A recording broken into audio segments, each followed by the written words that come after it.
Hello friends, आपल्या सर्वांचे माझ्या यूट्यूब चॅनलमध्ये मनपूर्वक स्वागत.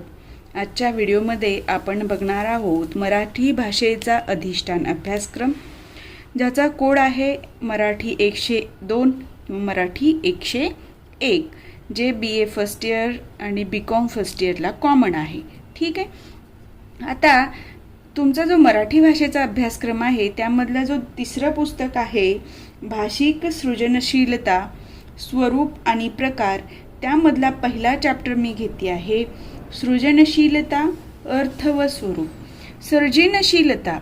सर्जनशीलता म्हणजे काय, त्याचं स्वरूप काय आहे, यावर प्रश्न कुठल्या प्रकारचे येतात ते आपण आज बघणार आहोत आणि पूर्ण चॅप्टर मी आज इथे तुमचा कव्हर करणार आहे.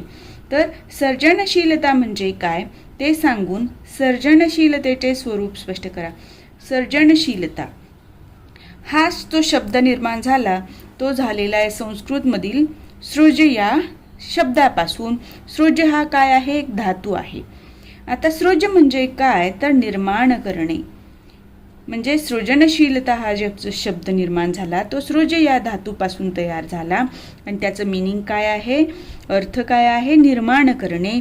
त्यावरून सृजनशीलता ही नवे निर्माण करण्याची शक्ती ठरते असं म्हटलेलं आहे. आता सृजनशीलता म्हणजे काय हे तुम्हाला थोडक्यात लिहायचं, ही झाली तुमची प्रस्तावना. आता सृजनशीलतेचं तुम्हाला थोडक्यात स्पष्टीकरण द्यायचं आहे. आता सृजनशीलता म्हणजे काय तर नवे, वेगळे, औचित्यपूर्ण. म्हणजे काय, एखाद्या घटनेला अनुसरून एखादी निर्मिती करणे. सौंदर्यपूर्ण म्हणजे त्याच्यामध्ये सुंदरता असली पाहिजे, वेगळेपण असलं पाहिजे, अट्रॅक्शन असलं पाहिजे. नवे, वेगळे, औचित्यपूर्ण, सौंदर्यपूर्ण निर्माण करण्याची मानसिक शक्ती म्हणजे सर्जनशीलता होय. ही सर्व निर्माण करतो आपण, पण हे करण्यासाठी आधी काय पाहिजे, मानसिक शक्ती असली पाहिजे एखाद्या व्यक्तीकडे. जर त्या व्यक्तीच्या मनात नसेल किंवा त्याच्या मनात एक गोष्ट आली नाही तर ह्या गोष्टी घडणार आहेत का. आधी कोणतीही गोष्ट करण्यासाठी आधी आपल्या मनामध्ये भावना निर्माण होतात, बरोबर आहे. आधी आपल्या डोक्यामध्ये काही विचार येतात, त्यालाच काय म्हणलेलं आहे ते मानसिक शक्ती म्हटलेलं आहे. तर सर्जनशीलता म्हणजे काय, नवे, वेगळे, औचित्यपूर्ण, सौंदर्यपूर्ण निर्माण करण्याची मानसिक शक्ती म्हणजे सर्जनशीलता होय. आता ह्या सर्जनशीलतेलाच काय म्हणलं जातं इंग्रजीमध्ये, क्रिएटिव्हिटी असं म्हणतात. म्हणजे तुम्हाला ह्या प्रश्नाचं उत्तर लिहिताना या पद्धतीने लिहायचं आहे. लक्षात आलं. आता विचारलेलं आहे पुढे सर्जनशीलतेचे स्वरूप स्पष्ट करा. तर ते स्वरूप काय आहे ते आपण बघूया. ठीक आहे. सर्जनशीलतेचे स्वरूप म्हणजे काय असतं, यामध्ये कोणकोणत्या घटकांचा समावेश होतो हे थोडक्यात सांगणे म्हणजे काय, सर्जनशीलतेचे स्वरूप होय. ठीक आहे. आता सर्जनशीलता ही मानवी अस्तित्वाची खरी ओळख आहे असं म्हणलं जातं. सर्जनशीलतेचे स्वरूप खूप व्यापक आहे. म्हणजे प्रत्येक क्षेत्रामध्ये आपण सर्जनशीलता दाखवू शकतो. म्हणून काय म्हणलं जातं, सर्जनशीलतेचे स्वरूप व्यापक आहे. मानवाने आपल्या सर्जनशीलतेचा वापर करून विविध सामाजिक, सांस्कृतिक, रचनात्मक कार्य केलेले दिसून येते. ते पुढील प्रमाणे. म्हणजे मानवानं ह्या सर्जनशीलतेचा वापर करून सामाजिक कार्य केलेलं आहे, सांस्कृतिक कार्य केलेलं आहे, रचनात्मक कार्य केलेलं आहे, या व्यतिरिक्त आर्थिक कार्य केलेलं आहे. तुम्ही लिहू शकता. ठीक आहे. आता आर्थिक म्हणजे काय, आपल्याला एखादा जॉब मिळवायचा आहे. प्रत्येकजण एकच जॉब मिळवण्याचा मागे लागतं का, नाही. कारण त्याची ती गरज नसते किंवा एखाद्याची आवड नसते ती, किंवा एखाद्याला एखाद्या गोष्टीत, जसं एखादा सुतार, लोहाराचं उदाहरण घ्या. सुताराला जे काम येतं ते लोहाराला येतं का, नाही. तर ही त्यांची काय झाली, सर्जनशीलता झाली. प्रत्येकाचं ते स्किल झालं. लक्षात आलं. ही सर्जनशीलता म्हणजे काय आहे, एखादी गोष्ट नवीन निर्माण करण्याची मानसिक शक्ती. सगळं निर्माण होत असतं, नवीन नवीन काहीतरी घडत असतं, पण त्या पद्धतीनं घडणं म्हणजे सर्जनशीलता आहे का, नाही. तर त्यात नवे पण पाहिजे, वेगळे पण पाहिजे. आधी ज्या गोष्टी होत्या त्यापेक्षा काहीतरी नाविन्यपूर्ण पाहिजे, काहीतरी त्याच्यामध्ये वेगळं सौंदर्य दिसलं पाहिजे. लक्षात आलं. तर आपण याची उदाहरणं बघूया. कलेची निर्मिती. कलामध्ये आपण चित्रकला, शिल्पकला, संगीत, अनेक कला आहेत. शिवणकला, ह्या ज्या कला आहेत त्या कशामध्ये येतात? कलेमध्ये येतात. म्हणजे हे कलेची निर्मिती ही सुद्धा काय आहे? सर्जनशीलतेचं एक स्वरूपामधला एक भाग आहे. लक्षात आलं? दुसरं उदाहरण हे घेऊ शकता पॉईंट तुम्ही, वस्तू आणि साधनांची निर्मिती. वेगवेगळ्या वस्तू आहेत, जसं मी लोहार सुतार तुम्हाला याचं उदाहरण दिलं. म्हणजे वेगवेगळ्या वस्तू सॉफ्टवेअर इंजिनियर आणि मेकॅनिकल इंजिनियर यांचं, मेकॅनिकल इंजिनियर काय करतो? गाड्यांचे पार्ट, वेगवेगळ्या मशीन्स पार्ट बनवतो, पण सॉफ्टवेअर इंजिनियर वेगवेगळे सॉफ्टवेअर बनवतो. म्हणजे वस्तू व साधनांची निर्मिती, गरजांची पूर्तीसाठी वस्तू आणि साधने निर्माण करणे, उदाहरणार्थ संगणक, पेन, घर इत्यादी. ठीक आहे. या व्यतिरिक्त तुम्ही तुमच्या भाषेमध्ये उत्तरं लिहू शकता वेगवेगळे उदाहरणं देऊन.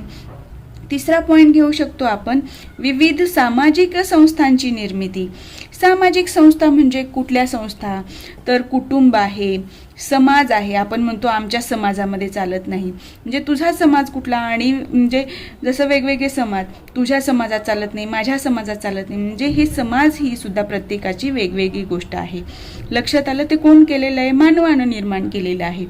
पण हे करण्याची कल्पना कोणाकडे आली? म्हणजे कुठे आली? आधी मनामध्ये निर्माण झाली.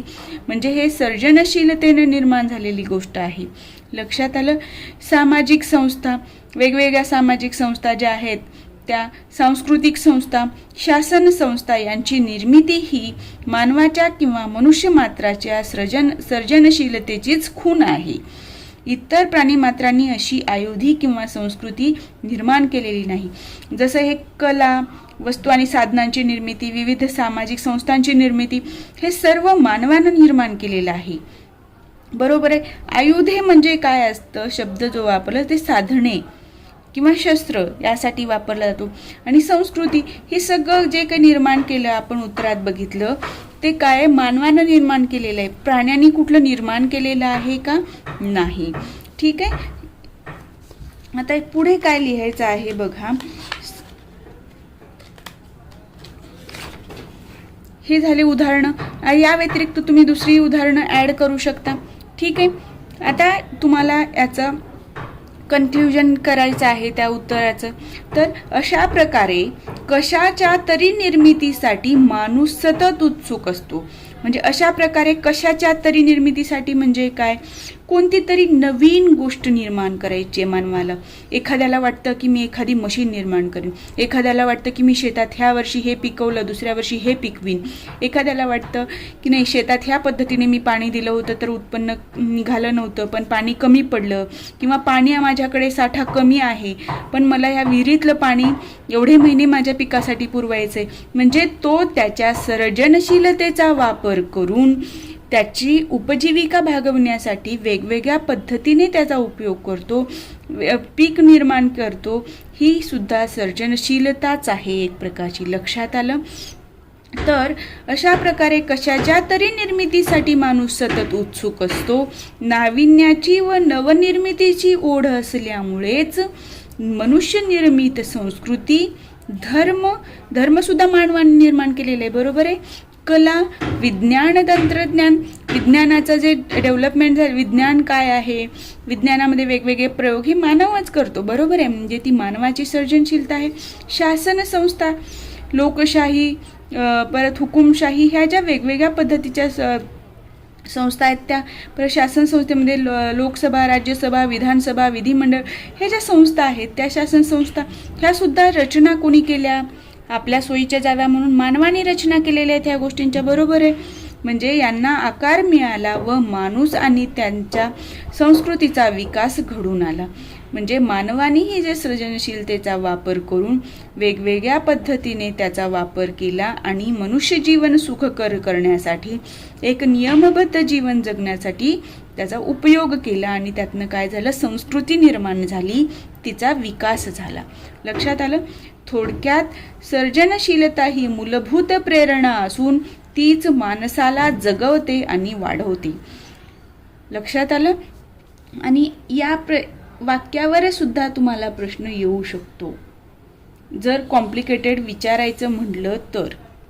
ठीक आहे. एखादा जर पेपर सेटर जर विचार केला की मुलांना हे सर्जनशीलता म्हणजे काय, तिचे स्वरूप समजलं की नाही हे स्पष्ट आपल्याला वेगळ्या पद्धतीने जाणून घ्यायचं आहे, तर तिथे हा प्रश्न येऊ शकतो, सर्जनशीलता ही मूलभूत प्रेरणा असून तीच माणसाला जगवते आणि वाढवते, हे स्पष्ट करा.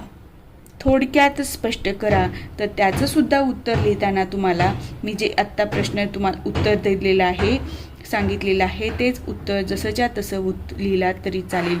कारण काय, इथे मूलभूत प्रेरणा म्हणजे मानव काय कलेची निर्मिती केला, वेगवेगळ्या वस्तू व साधनांची निर्मिती, विविध सामाजिक संस्थांची निर्मिती, विविध आर्थिक संस्थांची निर्मिती, पर्यटन निर्माण करणं, कलाकृतीची निर्मिती, शिल्पकलेची निर्मिती, हे सगळं काय केलेलं आहे मानवानं. त्याला इच्छा निर्माण झाली, त्याला प्रेरणा मिळाली आणि त्याच्यातूनच म्हणजे वेगवेगळ्या स्वरूपाच्या गोष्टी घडून आल्या आणि संस्कृतीचा विकास झाला. म्हणजे मानव सतत काही ना काही नवीन करत असतो, त्यातनं त्याला प्रेरणा मिळते आणि माणूस जगतो आणि त्याची संस्कृती वाढते. हे यातनं तुम्हाला स्पष्ट करायचं आहे. लक्षात आलं? आता आपण पुढचं बघूया प्रश्न. सर्जनशीलतेची वैशिष्ट्ये सांगा, हा प्रश्न येईल तुम्हाला. आता सर्जनशीलतेची वैशिष्ट्ये सांगताना तुम्हाला थोडक्यात काय लिहायचं आहे, सर्जनशीलता म्हणजे काय मी तुम्हाला आधीच्या प्रश्नामध्ये सांगितलेलं आहे. आता याची वैशिष्ट्ये काय आहेत, सर्जनशीलतेमध्ये काय असतं, याची व्याख्या करतानाच आपण बघतो, नवे, वेगळे, औचित्यपूर्ण, सौंदर्यपूर्ण निर्माण करण्याची मानसिक शक्ती म्हणजे सर्जनशीलता होय. त्या व्याख्येतूनच तुम्हाला लक्षात येईल नव्या कल्पना. सर्जनशीलतेमध्ये काय येतात, नव्या कल्पना येतात. ते तुम्हाला नव्या कल्पनेबद्दल थोडक्यात स्पष्ट करायचे. पुढे वस्तुस्थितीकडे व समस्येकडे पाहण्याची नवी दृष्टी. एखाद्या गोष्टीकडे बघा, आता मी शिकवते, ठीक आहे, एखादा व्यक्ती माझ्या शिकवण्याकडे किंवा माझ्या शिकवण्याच्या पद्धतीकडे, माझ्या अक्षरांकडे वेगळ्या दृष्टीने पाहू शकतो, एखादा दुसरा व्यक्ती दुसऱ्या दृष्टीने पाहू शकतो. म्हणजे एखाद्या स्थितीकडे वेगवेगळ्या दृष्टिकोनातून एखादा व्यक्ती बघतो. काही जण समजून घेण्याकडे बघतात, काही जण अक्षर वाकडं तिकडं झालंय का बघतात, काही जण अक्षराचा आकार कसा आहे बघतात. म्हणजे ती तुमची काय झाली, मानसिक प्रेरणा झाली. म्हणजे तुम्हाला त्या ज्या गोष्टीवर भर द्यायचं ती तुमची गरज निर्माण होते. म्हणजे तुम्हाला त्या गोष्टीची गरज वाटते. म्हणजे त्या प्रत्येकाच्या सर्जनशीलता काय आहे तिथे वेगवेगळ्या आहेत. आता आपण एखादी गोष्ट, समस्या निर्माण झाली, बघूया. आपण जातोय रस्त्याने, एखादी लहान मूल आहे आणि त्या रस्त्यात पडलं, त्याच्या आजूबाजूला कुणीच नाहीये, पण ते बाळ पडलेलं आहे, कुणीतरी टाकून दिलेलं आहे. तर त्या बाळाला कोण काय विचार करतं की ह्याला उचलूया आणि अनाथ आश्रमात म्हणजे मदत घेऊ कायदेशीर आणि त्याला तिथे दाखल करू. काही जण काय विचार करतील, तिथेच सोडून जाऊया. म्हणजे त्या त्यांच्या मानसिक प्रेरणा आहेत. म्हणजे त्यात तुम्ही समस्येकडे कसे पाहता हे सुद्धा महत्त्वाचं आहे. हे सुद्धा सर्जनशीलतेचंच उदाहरण आपण म्हणू शकतो. लक्षात आलं? एखादी समस्या सोडवण्याकडे तुमचा कसा कल आहे ते तुम्ही तिथे थोडक्यात स्पष्ट करू शकता. तिसरा वैशिष्ट्य येऊ शकता मौलिकता. मौलिक म्हणजे काय, व्हॅल्युएबल, म्हणजे इतरांपेक्षा वेगळं आहे, मौलिक आहे, जे दुसरं कोणाला करता येत नाही ते तुम्हाला करता आलं. एखाद्या कवीचं उदाहरण घ्या. एखाद्या कवीच्या कविता आपल्याला खूप आवडतात. मंगेश पाडगावकरांच्या कविता बघा, वेगळेपण आहे. म्हणजे तिथे काय आहे, त्यांच्या ह्याच्यामध्ये मौलिकता आहे. तर हे सुद्धा सर्जनशीलतेचं वैशिष्ट्य आहे. विस्तार व व्यापकता. एखादी गोष्ट आहे, समजा मी फक्त हा पॉईंट दिलेला आहे, याला मोठं करायचं आहे, ह्या पॉईंटचा विस्तार करायचा आहे. काही जण करतील असे गोल मांडून, काही जण फक्त हा पॉईंटच ठेवलेला आहे, त्याला वेगवेगळे आकार देतील आणि फूल बनवतील. ठीक आहे, म्हणजे हे काय झालं, तुमचा विस्तार आणि व्यापकता वाढविण्याच्या वेगवेगळ्या दृष्टिकोन घडलेले आहे तिथे. म्हणजे हा सुद्धा इथे काय झाला, सर्जनशीलतेचा वैशिष्ट्य झालेलं आहे. पाचवा आहे विपुलता किंवा प्रवाहित्व, सहजता व वेग. विपुल म्हणजे काय, मोठ्या प्रमाणात सुचणे, एखादी गोष्ट जास्त प्रमाणामध्ये एखाद्या व्यक्तीकडे असणे. जसं की मला गणित आवडतं, तर हे गणित आवडणं म्हणजे ते गणिताचं ज्ञान मिळवणं आणि ते गणित मिळवलं ज्ञान आपण, पण ते एका पद्धतीचं गणित आपण सोडवताना तीच मेथड आपण दुसऱ्या गणितात वापरू शकतो का. त्याच नॉलेजचं आपण तिथे ॲप्लिकेशन करू शकतो का? हे जे सूचना आहे ती त्या ज्ञानाचं काय विपुलता आहे. प्रवाहित्व म्हणजे काय? आता एखादी सिच्युएशन बघितली किंवा तुम्हाला सांगितलं की एखाद्या विषयावर, जसं उदाहरण घेऊया आपण, कवी हा फक्त एक शब्द दिला तुम्हाला आणि याच्यावर तुम्हाला माहिती लिहा. थोडक्यात तुम्ही 10 ओळीमध्ये याच्यावर स्पष्टीकरण द्या कवीवर, असं जर म्हणलं तर प्रत्येकाला वेगवेगळं काहीतरी सुचेल. म्हणजे ह्या सुचण्यात जो प्रवाहित्वपणा आहे, न थांबता तुम्हाला काही विचार सुचत राहतात, काही गोष्टी लिहिता येतात, त्याला काय म्हणलं जातं? प्रवाहित्व म्हटलं जातं. प्रवाहीपणा, प्रवाहित्व म्हणजे काय? वाहत जाणे, विचारांमध्ये वाहत जाणे. लक्षात आलं? त्याच्यामध्ये सहजता असते आणि वेग असतो त्या विचारांना.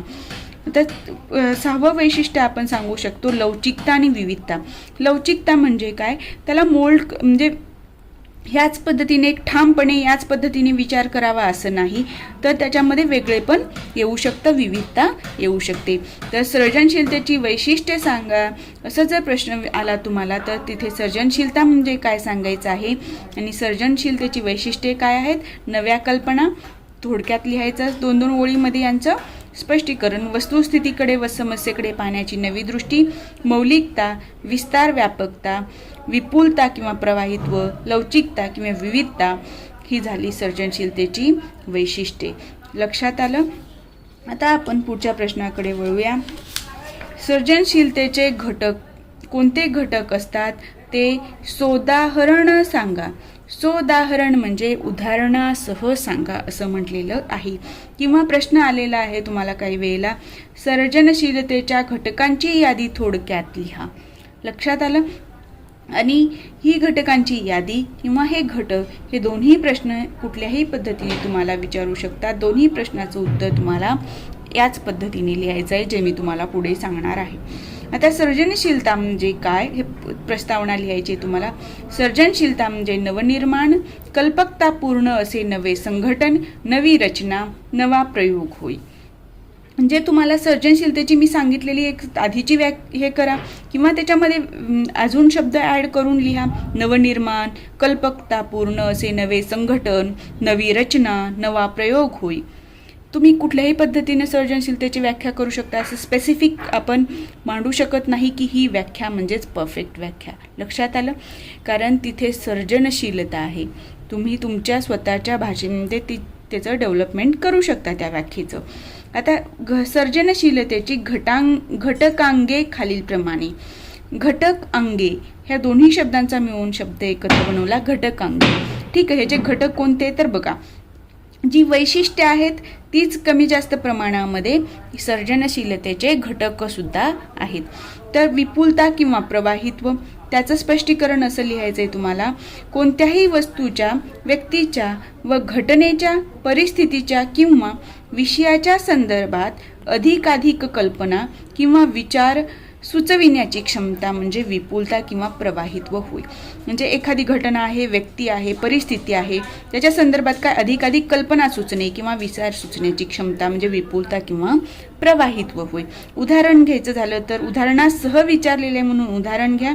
एखाद्या वस्तूचे वर्णन करण्यासाठी समर्पक विशेषणे वेगाने सुचणे म्हणजे लवकर सुचणे. जसं पु ल देशपांडेचं उदाहरण घेतलं, त्यांना सांगितलं की पाश्चिमात्य संस्कृती आणि भारतीय संस्कृतीचं वर्णन करा, तर त्यांनी पाश्चिमात्य संस्कृतीसाठी शब्द वापरला द्राक्ष संस्कृती आणि भारतीय संस्कृती म्हणजे रुद्राक्ष संस्कृती. म्हणजे हे पु ल देशपांडेंना ह्या संस्कृतीचं वर्णन करण्यासाठी हे सुचलेल्या नवीन कल्पना आहेत, त्यांची विचार करण्याची ही क्षमता आहे. याला काय म्हणलेलं आहे? विपुलता किंवा प्रवाहित्व. लक्षात आलं? पुढचा घटक आहे लवचिकता, विविधता, वैचित्र्य. ठीक आहे, वैचित्र्य म्हणजेच काय आहे? विविधता आहे. हा शब्द फक्त थोडासा सायंटिफिकली वैचित्र्य किंवा एक मराठीतल्या साहित्यिक भाषेतला शब्द आहे. लवचिकता म्हणजे तुम्हाला मी मागच्या ह्याच्यामध्ये सांगितलंय वैशिष्ट्यामध्ये अनेक प्रकारच्या कल्पना सुचून त्यात वेगळेपण, विविधता असणे गरजेचे आहे. तोचपणा नको. म्हणजे काय झालं? लवचिकता किंवा विविधता किंवा वैचित्र्य होय. लक्षात आलं? जसं फुलाला लागू पडणारी विशेषणं सांगा असं जर तुम्हाला म्हणलं आणि एखादा व्यक्ती जर सांगत असेल लाल फूल, निळं फूल, हिरवं फूल, पिवळं फूल, तर हे काय झालं? विविधता आहे का त्याच्यामध्ये? नाही. फक्त तिथे तुम्ही काय करताय? रंगाची विशेषणे देता, म्हणजे तोचपणा आहे. तिथे लवचिकता नाही, विविधता नाही, वैचित्र्य नाही. हे तुम्हाला इथे याच्याद्वारे सांगायचं आहे. आता पण तेच जर सुगंधी फूल, नाजूक फूल, हसरे फूल, लाजरे फूल, लाल फूल असं वेगवेगळे विशेषणं दिली तर त्याच्यामध्ये काय दिसून येते? तुम्हाला लवचिकता दिसून येते, विविधता दिसून येते. हे तुम्हाला उदाहरणासह स्पष्ट करायचं आहे. आता आपण पुढचा पार्ट बघूया याचा उत्तराचा. तिसरा पॉइंट आहे, घटकांग आहे सर्जनशीलतेचं, मौलिकता. ठीक आहे. आता मौलिकता म्हणजे काय? तर इतरांना सुचणार नाही, फक्त एखाद्या व्यक्तीकडेच ते स्किल आहे ते त्या व्यक्तीला सुचणं. सामान्यतः कोणाला सुचणार नाही अशी कल्पना मौलिक असते. मौलिकता हे सर्जनशीलतेचे प्रधान व समर्पक लक्षण आहे. बघा, मौलिकता हे सर्जनशीलतेचं प्रधान म्हणजे महत्त्वाचं आणि सगळ्यात श्रेष्ठ लक्षण आहे. ते सुचणं खूप महत्त्वाचं आहे. जसं उदाहरण घेतलं आपण न्यूटनचं. न्यूटननी काय सांगितले? गुरुत्वाकर्षणाचे सिद्धांत सुचवले, सांगितले. आधी पण वस्तू खाली पडायच्या ना, म्हणजे फळ झाडावरून खालीच पडायचं, पण कुणाला सुचलं का तिथे की गुरुत्वाकर्षणाचा काही नियम असेल? तिथे नाही. तर ते न्यूटनला सुचलं, म्हणजे ही कल्पना कशी आहे? मौलिक आहे. लक्षात आलं. चौथा पॉइंट आहे स्पष्टीकरण, विस्तार किंवा पूर्ती. आता एखाद्या गोष्टीचं स्पष्टीकरण द्यायचं आहे तुम्हाला, एखाद्या गोष्टीचा विस्तार करायचा. जसं मी तुम्हाला पॉईंट दिला होता, फुल स्टॉप दिला आणि त्याचा सांगितलं विस्तार करा. कुणी त्याच्या भोवती राऊंड करून विस्तार केलं, कुणी त्याचं फूल निर्माण करून विस्तार केलं, म्हणजे एखादी ते झालं विस्तार. आता पूर्ती म्हणजे काय? तर एखादी अर्धवट सोडलेली गोष्ट आहे, एखादं अर्धवट सोडलेलं काम आहे, ते एखाद्यानं पूर्ण करायचं आहे. म्हणजे त्याला काही माहिती नाही आहे ते कामात आधी काय केलेलं आहे काय नाही, पण तो व्यक्ती ती कल्पना आपली वापरून, आपल्या ज्ञानाचा वापर करून, सर्जनशीलतेचा वापर करून ती गोष्ट पूर्ण करतो. स्पष्टीकरण म्हणजे काय? तुम्हाला मी सांगितलं की ह्याचं स्पष्टीकरण द्या एखाद्या वाक्याचं. जसं मी मागच्या ह्याच्यामध्ये सांगितलेलं की सर्जनशीलता हे मानवाचं मूलभूत प्रेरणा आहे आणि त्याच्यातून त्याचे विकास घडतो. हे जे आपण स्पष्टीकरण मागितलं त्याचं, म्हणजे त्या ओळीचं स्पष्टीकरण देताना प्रत्येकजण वेगवेगळ्या पद्धतीने त्याचं स्पष्टीकरण देईल, म्हणजे ती सर्जनशीलता झाली. लक्षात आलं. तर पूर्ती म्हणजे काय? एखादी अपूर्ण कल्पना, योजना पूर्ण करणे, तपशील भरणे, समस्यापूर्ती, अर्धवट कविता, कथा पूर्ण करणे म्हणजे काय? पूर्ती होय किंवा पूर्ण करणे. विस्तार म्हणजे काय? मध्यवर्ती कल्पनेचा विस्तार करणे किंवा एखाद्या काल्पनिक व्यक्तीची स्वभाव वैशिष्ट्ये व त्यावर आलेला प्रसंग यांचा निर्देश करून त्यानुसार भूमिका वटवायला लावणे म्हणजे विस्तार. एखादी व्यक्ती सांगितली की अशा रचनेचा असा व्यक्ती आहे आणि त्याचा तू वर्णन सांगितलं आणि त्याच्यानुसार तू ॲक्शन कर, जे नाटक वगैरे याच्यामध्ये केलं जातं ते झालं विस्तार. याच्यामध्ये मी तुम्हाला ते उदाहरण दिलेलं आहे. स्पष्टीकरण काय? एखाद्या विषयावर वक्तव्य करताना त्याची पार्श्वभूमी, सद्य परिस्थिती याबाबत भाष्य करणे, जे मी तुम्हाला सांगितलेलं आहे स्पष्टीकरण. ठीक आहे. आता पाचवा अंग आहे सर्जनशीलतेचं पुनर्व्याख्या. पुनर्व्याख्या म्हणजे काय? पुन्हा व्याख्या करणे आहे. तेच गोष्ट परत वेगळ्या भाषेमध्ये लिहिणे किंवा त्याच्यामध्ये एखादी गोष्ट ॲड करून लिहिणे. तर पुनर्व्याख्या म्हणजे काय? यालाच काय म्हणतात? पुनर्रचना असेही म्हणतात. तर एखाद्या भूमिकेचा वेगळा अन्वयार्थ म्हणजेच पुनर्व्याख्या किंवा पुनर्रचना होय. वेगळा अन्वयार्थ म्हणजे काय? वेगळा अर्थ लावणे. ठीक आहे. आपण मराठीचे उत्तर लिहितो त्यामुळे अशा शब्दांचा वापर केला तर जास्त इफेक्टिव्ह उत्तर ठरतं, म्हणून तशा शब्दांचा वापर मी इथे केलेला आहे. आणि हे आपले शब्दातले शब्द जे आहेत ते पुस्तकातलेच आहेत. ठीक आहे. आता बघा, एखाद्या ठराविक रूढी परंपरेने एखादी गोष्ट रचना न करता नवीन कल्पनेचा उपयोग करून ती रचना करणे. एखादी गोष्ट केली जाते, एखादी जसं की जेवण करण्याच्या वेगवेगळ्या पद्धती. आपण म्हणतो आमच्या घरी याच पद्धतीने जेवण केलं जातं, म्हणजे तिथे काय आहे? ती गोष्ट त्याच पद्धतीने करण्याचा नियम आहे. पण एखाद्या त्या गोष्टीमध्ये बदल करणे किंवा नवीन कल्पनेचा उपयोग करणे म्हणजे काय? तिथे झाली तिथे पुनर्व्याख्या झाली त्या गोष्टीची. उदाहरणात दिलेलं आहे मुरलीवाला ही जी कविता आहे आपल्या पुस्तकामध्ये ती त्याच्यामध्ये आधी उंदीर आणि मुलं या दोघांना आचार्य अत्रेंनी काय केलेले तुलना केलेली आहे. त्याच्यामध्ये मुरलीवाले या कवितेतील उंदीर हा जो पहिला मूळ कवितेमध्ये उंदीर ही शब्द होता त्या ठिकाणी मुले हा शब्द घालून आचार्य अत्रे यांनी रचलेली ही कविता आहे मुरलीवाला. म्हणजे जसं उंदीर गावातून काढण्यासाठी उंदीरवाला कसं करायचं तसं मुरलीवाल्यांनी मुलं कसं गावातून नेली म्हणजे त्याच कवितेची काय झाली ती पुनर्व्याख्या करून ती कविता रचली गेलेली आहे. लक्षात आलं. आता पुढचे अजून काही हे आहेत घटक आहेत ते बघूया. समस्या संवेदन क्षमता म्हणजे एखाद्या समस्येकडे एखाद्या दोषाकडे कसं बघितलं जातं ते पटकन ओळखता येतं की नाही म्हणजे समस्या संवेदन क्षमता. एखादा प्रसंग दिलेला आहे आणि त्यातला तुम्हाला पटकन समस्या कुठली दोष काय आहे याच्यात अजून अपूर्ण काय राहिलेलं आहे ते ओळखता येणं महत्त्वाचं आहे. आता बघा कोणत्याही गोष्टीतील दोष किंवा उणीव चटकन ध्यानात येणे म्हणजेच समस्या संवेदन क्षमता होय. उदाहरण काय दिलं संगीत ऐकताना चुकलेला स्वर लक्षात येणे. एखादा व्यक्ती आहे गाणं म्हणतोय आणि त्याचा सूर लागलेला आहे पण त्याचा एखादा स्वर चुकला तर त्या व्यक्तीला लक्षात येतो. म्हणजे सर्जनशीलतेचं समस्या संवेदन क्षमता हे एक घटकांग आहे.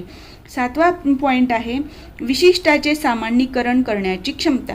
विशिष्टाचे सामान्यीकरण म्हणजे एखादा एक व्यक्ती आहे त्याच्याशी आलेला अनुभव त्याचा वैयक्तिक जीवनात आलेला अनुभव त्याचं सामान्यीकरण करणे खाजगीकरण सोडून त्याचं सामाजिकरण करणे म्हणजे काय विशिष्टाचे सामान्यीकरण करणे आणि त्याची क्षमता आहे जी असते ते सुद्धा सर्जनशीलतेचं एक महत्त्वाचं अंग आहे. याचं स्पष्टीकरण असं लिहायचं आहे आपल्या व्यक्तिगत खाजगी अनुभवांचे खाजगीपण घालवून त्या अनुभवाचे सामान्यीकरण करता येणे होय. आता उदाहरण दिलेलं आहे मी द्वारिकेत राधिका ही जी कविता रचली गेलेली आहे त्याचं. इथे त्या लेखकाला जे वेगवेगळे अनुभव आले स्वतःच्या रिलेटेड त्यांनी ह्या कवितेतून व्यक्त केलेले आहेत. जे स्वतःच्या अनुभव आहेत खाजगी त्याचं काय केलं त्यांनी खाजगीपण घालवून टाकलं आणि ही कविता रचलेली आहे द्वारिकेत राधिका. ठीक आहे. आता या व्यतिरिक्त तुम्ही दुसरेही उदाहरण देऊ शकता. मी फक्त पुस्तकातलीच उदाहरणे यासाठी दिली की ते तुम्हाला समजायला सोपी जातील. 8वा घटकांग आहे अनुभवाचे एकात्म रूप उभे करण्याची क्षमता.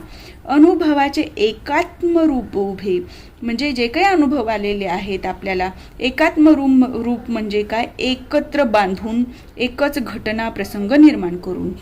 वेगवेगळ्या वेळी वेगवेगळे अनुभव आले पण तुम्ही सांगताना ते सर्व अनुभव एकत्र केले आणि एक गोष्ट निर्माण केली आणि ती सांगितली. एखाद्याला आपण एकदम सिरियसली एखादी गोष्ट सांगतो किंवा एखाद्याला त्रास द्यायचा असेल किंवा त्याला छेडायचं असेल तर आपण असं तसं म्हणून सांगतो. ते म्हणजे तुमचं तिथे स्किल असतं एकात्म रूप उभं करता तुम्ही त्या ठिकाणी. तर कलावंत विस्कळीत आशयाचे एक सुसंघटित एकात्म रूप उभे करतो आणि त्याची रचना सर्वांसमोर मांडतो. उदाहरणात दिलं वेगवेगळ्या वस्तूंची वैशिष्ट्यपूर्ण निर्मिती. आता वेगवेगळ्या वस्तूंची वैशिष्ट्यपूर्ण निर्मिती करणं हे सुद्धा काय आहे. आता एखादं आपल्याला हे करायचंय माठ निर्माण करायचं ठीक आहे उन्हाळा सुरू आहे पण इथे आपल्याला काय लागतं पाणी लागते माती लागते चाक लागतो बरोबर आहे. तर हे सर्व घटक एकत्र हे करून कुंभार काय करतो माठ तयार करतो म्हणजे एकात्म रूप दिलं. ह्या सर्व गोष्टींना एकत्र वापर केला ह्या वेगवेगळे घटक आहेत आणि माठाची निर्मिती केली म्हणजे त्याला माहीत होतं की अनुभव होता की ह्या गोष्टी एकत्र केल्यानंतर हे मी बनवू शकतो. त्याची ही जी क्षमता आहे ती काय झालं याचं माठ हे एकात्मरूप झालं म्हणजे अनुभवाचे एकात्मरूप उभे करण्याची क्षमता. हे सुद्धा सर्जनशीलतेचंच उदाहरण आहे. वेगवेगळ्या प्रकारचे माठ आपल्याला बाजारात मिळतात ते कुंभाराची सर्जनशीलता झाली की तो वेगवेगळ्या आकाराचे माठ निर्माण करतो वेगवेगळ्या कलाकृती त्याच्यावर तयार करतो. लक्षात आलं. अशा प्रकारे सर्जनशीलतेची विविध घटकांगे आहेत. तर सर्जनशीलतेची वैशिष्ट्ये कोणती, घटकांगे कोणती हे जर विचारलं तर थोड्या बहुत फरकांनी तुम्हाला त्याच्यामध्ये फरक जाणवेल आणि त्याचे पॉईंट तुम्हाला हे पूर्ण तुमच्या उत्तरामध्ये आलेच पाहिजेत. आणि त्यातलं मौलिकता, परत समस्या संवेदन क्षमता, पुनर्व्याख्या, विशिष्टाचे सामान्यीकरण करण्याची क्षमता, स्पष्टीकरण, विस्तार, पूर्ती, हे जे एकत्र आहेत, स्पष्टीकरण एक वेगळं पॉईंट बनवू शकता, विस्तार वेगळा पॉईंट बनवू शकता तुम्ही, पूर्ती वेगळा पॉईंट बनवू शकता. म्हणजे असं काही नाही आहे की पुस्तकात एकत्र दिले म्हणजे ते एकत्रच लिहिलं पाहिजे. ही जी सर्जनशीलतेची विविध घटकांगे आहेत ती इथे आपण आज स्पष्ट केलेली आहेत. आणि तुम्हाला या व्यतिरिक्त काही प्रश्न येतात की व्यावसायिक भाषेतले जे शब्द आहेत ते भाषेचा व्यापकता वाढण्यासाठी किंवा भाषा समृद्ध होण्यासाठी कशी उपयोगी ठरते हे तुम्हाला पुस्तकातनं वाचायचं आहे. आणि तुमच्या स्वतःच्या अनुभवातनं काय अजून त्याच्यामध्ये ॲड करता येतं. जसं की आपण एखादी वस्तू घ्यायला गेलो तर व्यापारी तिथल्या वस्तूंची वेगवेगळी नावं सांगतो जे आपल्याला कधी माहीत नसतात, किंवा वेगळ्या प्रदेशातला एखादा व्यापारी आला तर तो काहीतरी वेगळं नाव सांगतो, आपण म्हणतो हे याला असं का म्हणतात, किंवा तो मग ते सांगतो. म्हणजे तिथे आपली काय झाली, भाषेमध्ये वेगवेगळे शब्द समाविष्ट झाले आणि भाषा समृद्ध होत जाते. म्हणजे तुम्हाला इथं वैज्ञानिकांचं, विज्ञान तंत्रज्ञानाचा, शास्त्रज्ञाचा, परत वेगवेगळ्या व्यवसायांचा वापर आपली भाषेची समृद्धी होण्यासाठी किंवा भाषेतील शब्दसाठा वाढवण्यासाठी मदत होते, यावरही प्रश्न येऊ शकतात. ठीक आहे, या पद्धतीने आपण पहिला चॅप्टर इथे पूर्ण कव्हर केलेला आहे. आय होप तुम्हाला लक्षात आला असेल. आता तुम्ही हे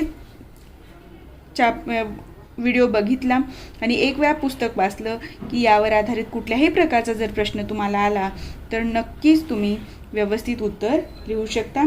आज आपण सर्जनशीलता, अर्थ व स्वरूप हा चॅप्टर इथे संपवलेला आहे. नेक्स्ट व्हिडिओमध्ये या पुढचा पार्ट आपण कंटिन्यू करूया.